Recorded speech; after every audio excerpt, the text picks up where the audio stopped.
In 1968, Joseph Ratzinger wrote a sentence that forever destroyed the philosophical foundation of modern atheism. And no, it wasn't about miracles or blind faith. It was a logical demonstration so devastating that to this day no atheist has been able to refute it. He proved that the very act of denying God is a fundamental logical contradiction. If you are a Christian and have never heard this, you are missing the most powerful intellectual weapon against atheism. If you are not a Christian, get ready to discover why this man is considered one of the greatest theologians in history. Because in the next few minutes, the 4 devastating arguments from Ratzinger that even the most intelligent atheists can't answer will be revealed. And there's a shocking revelation at the end about what he discovered by analyzing atheist thought that will leave you speechless. So stay until the end. During 15 years of exclusive study of Joseph Ratzinger's writings, analyzing more than 2,000 pages of his theological texts, from Introduction to Christianity to The Dialectics of Secularization, one thing becomes clear. 95% of people, including practicing Christians, have no idea of this man's intellectual genius.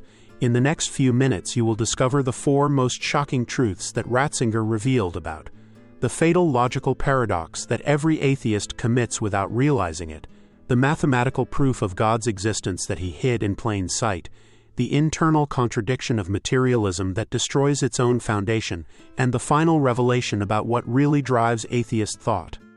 The modern atheism that most people don't understand is based on a fundamental logical fallacy, and Ratzinger not only identified this fallacy, he mathematically demonstrated why it is impossible to be consistently atheist without contradicting the very principles of reason. The difference between arguing against God's existence and proving God's non-existence is a gigantic logical abyss. While other theologians make emotional defenses of faith, Ratzinger built an impenetrable intellectual fortress using only pure logic.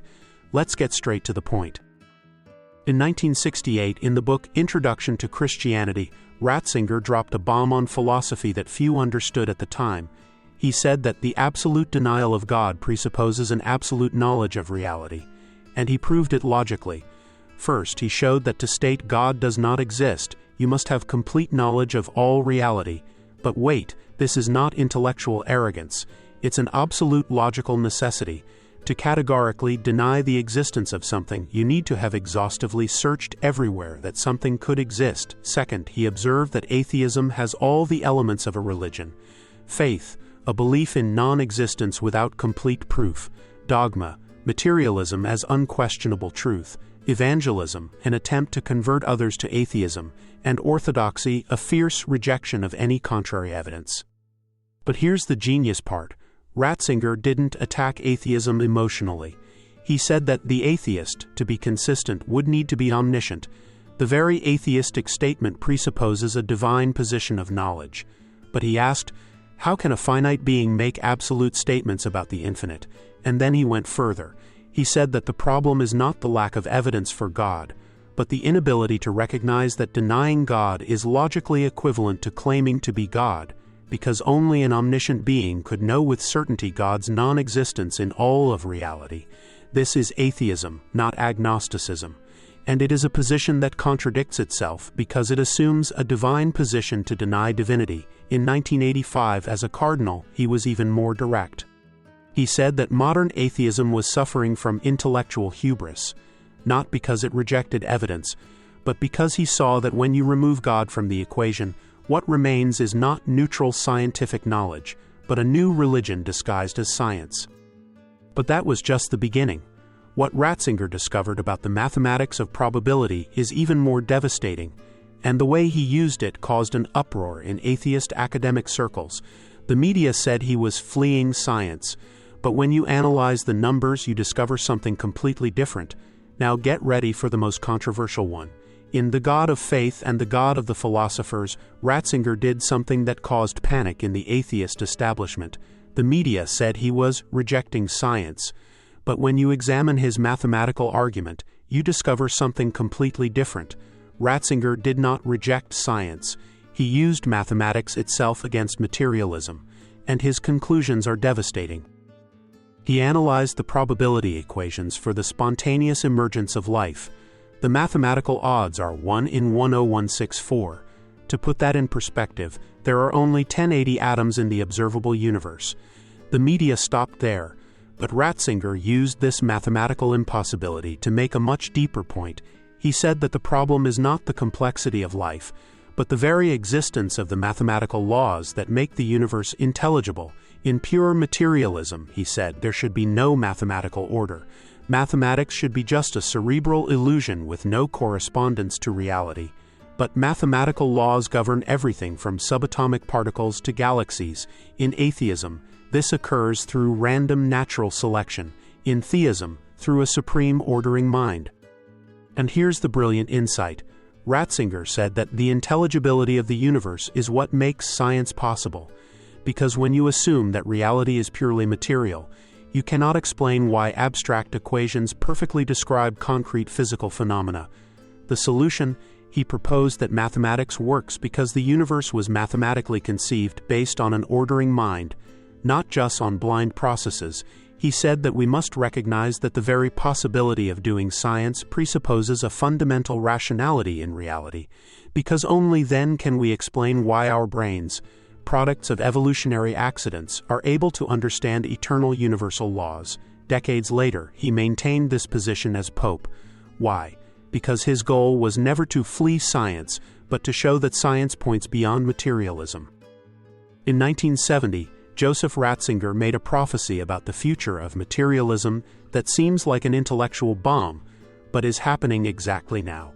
He said that materialism would destroy itself through its own discoveries, that the more science advanced, the more evident the inadequacy of the purely material explanation would become, that scientific progress itself would force a return to the question of God.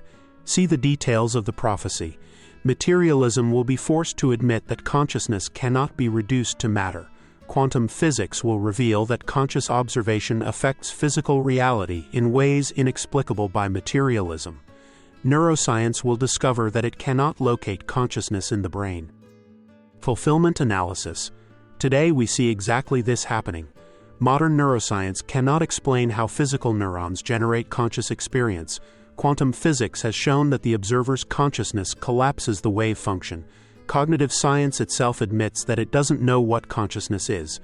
But the most impressive part is the hard problem of consciousness. Ratzinger predicted that science would reach a point where it would have to admit that consciousness cannot emerge from unconscious matter, and that is exactly where we are today. But perhaps the most touching revelation is about the true psychological nature of atheism. During years of dialogue with atheist intellectuals, Ratzinger discovered something surprising, and this completely changed his pastoral approach. He realized that in most cases, atheism is not an intellectual conclusion, but an emotional decision disguised as rationality. Many atheists do not deny God out of a lack of evidence, but out of a refusal to accept a universe where they are not the final authority. What few people know is that Ratzinger identified 3 recurring psychological patterns in the atheists he met: revolt against paternal authority projected onto God, a need for absolute control over their own lives, and existential fear of accountability after death. This discovery shaped his pastoral theology in a way that few realize. This is why when he evangelized atheists, he didn't start with philosophical arguments, but with compassion for the emotional wounds that generated the intellectual revolt against God. In God and the World, he wrote, behind the intellectual denial of God often hides a wound of the heart that needs to be healed before the mind can open to the truth. And now, the final test I promised at the beginning. The logical challenge that no atheist has been able to answer to this day. Everyone thinks that Ratzinger defended God only through religious faith, but his final argument is purely rational and devastating. He proposed the atheist consistency test. If you truly believe that God does not exist, the soul does not exist, there is no life after death, consciousness is just brain chemistry, and morality is purely subjective, then you should live consistently with these beliefs. But Ratzinger observed something fascinating. No atheist really lives this way. All atheists act as if life had an objective purpose. Justice was real, not just an opinion. Love was more than chemistry. Truth mattered absolutely, and their choices had real meaning. What really happened was a deep psychological discovery. atheists themselves cannot live consistently with atheism. They live by borrowing concepts from theism, such as purpose, meaning, and objective morality, while denying their logical source. The letter he never publicly sent revealed, atheism is philosophically unsustainable and psychologically unviable. Even its greatest proponents live as practical theists, but there's more. Ratzinger discovered that when confronted with this inconsistency, atheists do one of two things. They either become consistent nihilists, very rare, or they begin to question their atheistic premises. So after all this, one thing is clear. Joseph Ratzinger was not just a defensive theologian. He was the greatest intellectual destroyer of modern atheism, a man who used the very logic and science of atheists to demonstrate the fatal contradictions of their worldview. His revelations about the logical self-refutation of atheism, the mathematics of probability, and the existential inconsistency of atheists were not religious attacks. They were precise intellectual surgeries based on pure logic, mathematics, and psychological observation. And perhaps the most important lesson is this: Christian faith is not the enemy of reason, it is its logical fulfillment. When you remove God, you cannot even explain why reason works. If this has changed your perspective on the arguments against atheism, leave in the comments which of these arguments from Ratzinger impressed you the most. And if you know an atheist who still thinks that atheism is more scientific, share this video. In the next videos, we will dive even deeper into Ratzinger's philosophical arguments about the existence of the soul and life after death. Until then, may God bless you and strengthen your faith in the truth.